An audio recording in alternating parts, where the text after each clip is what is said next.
барномаи суҳбати рӯз.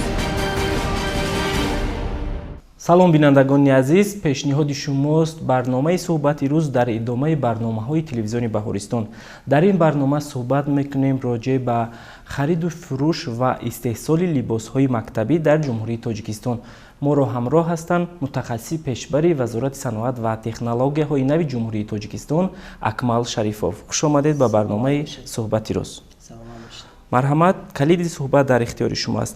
мехостем суҳбат кунед вобаста ба мавзӯи имрӯза. дар нимсоли якум 46 корхонаҳои истеҳсоли либоси мактабӣ ба қайд гирифта шудааст. дар ҷумҳурӣ аз рӯи маълумотҳо дар ҷумҳурӣ зиёда аз 1.9 миллион нафар хонандагон ба қайд гирифта шудаанд. ин аллакай тақозои онро дорад ки корхонаҳои ватание ки бо истеҳсоли либоси мактабӣ машғул ҳастанд боз корҳои онҳоро дучанд мекунад, зеро ки шумораи хонандагон сол аз сол зиёд шуда истодааст. аз 1 августи соли ҷорӣ ярмаркаи фурӯши либосҳои мактабӣ ва лавозимотҳои хониш дар сатҳи ҷумҳурӣ ба роҳ монда мешавад.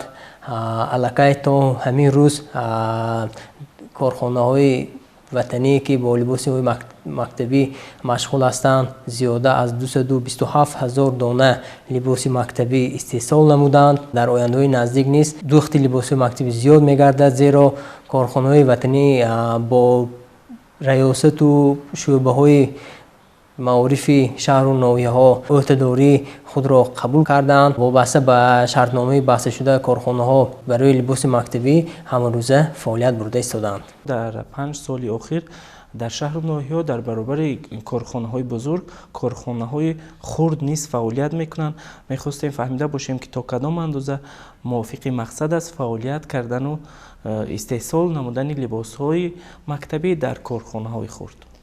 албатта корхонаҳои хурд бо корхонаҳои азиме ки бо духти либоси мактабӣ машғул ҳастанд аҳамият дорад, яъне ки фарқияти худро дорад, зеро ки корхонаҳои азиме ки солҳои зиёд фаъолият бурданд аллакай аз ҳамин таҷрибаи духти либоси мактабӣ огаҳ ҳастанд. корхонаҳои хурде ки нав ташкил карда шуданд онҳо ҳам низ аз таҷриба доранд.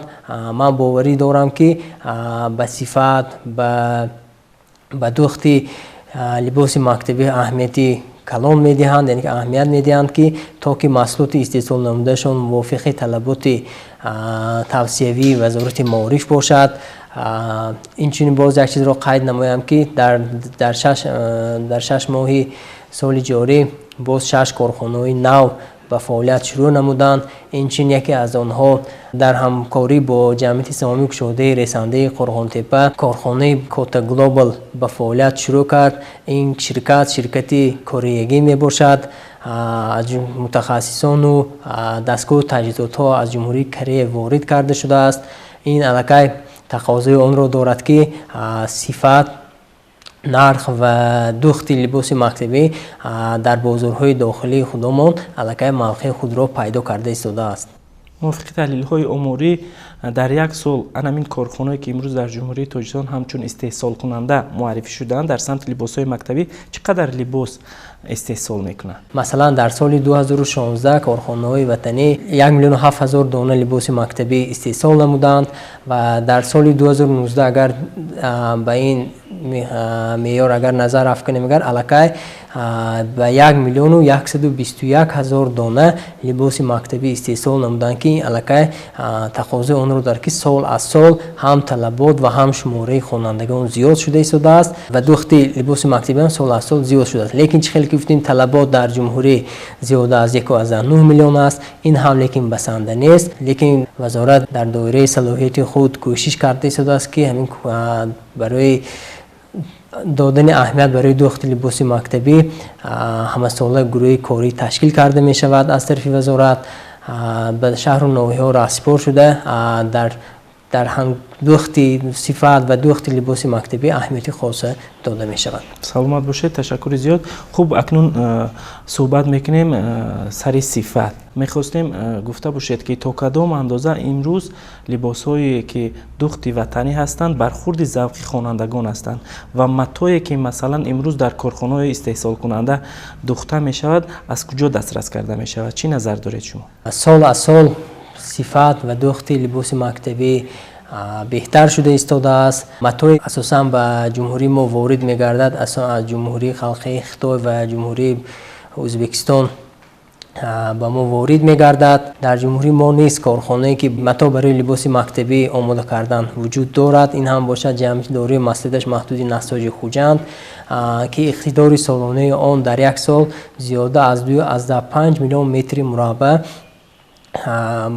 متای لباس مکتبی را استحصال می نماید و آماده است که با کارخانه هایی که برای دخت لباس مکتبی مشغول هستند متاها را به کارخانه لباس مکتبی دسترس نماید. آن متاهایی که آماده میکنند از رشته های سینتتیکی و دیگر نمود رشته هایی که آمیخته کرده می شود تیار می نمایند. هم از جهت صفت و هم از جهت نرخ نظر به محصولات اکولوژی تازه ما کمتر فرقیت دارد، زیرا که رشته فختگی نظر به صنعی نگاه کرده گرانتر می باشد. چند سوم ایستد مثلا یک شیمو کاستوم برای خواننده مکتب استحصال کارخانه وطنی؟ نرخ میانه آنها از 140 سامان تا 160 سامان را در بر میگیرد.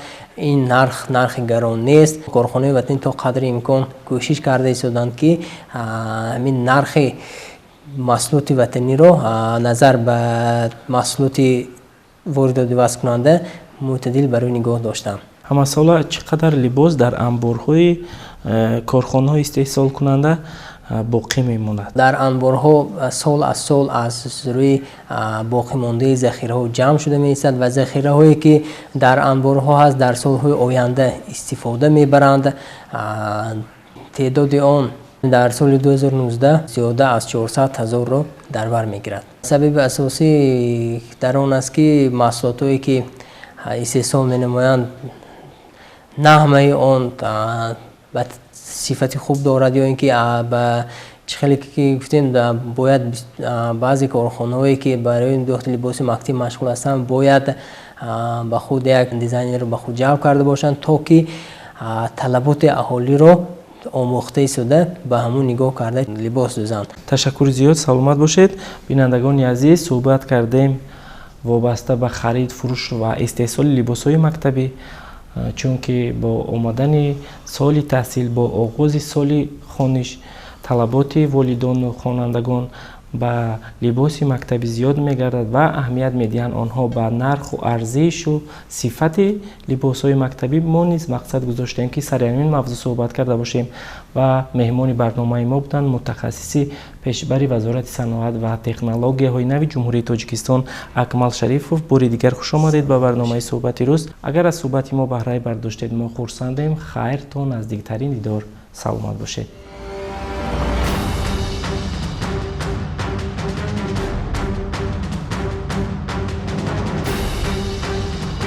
برنامه صحبت روز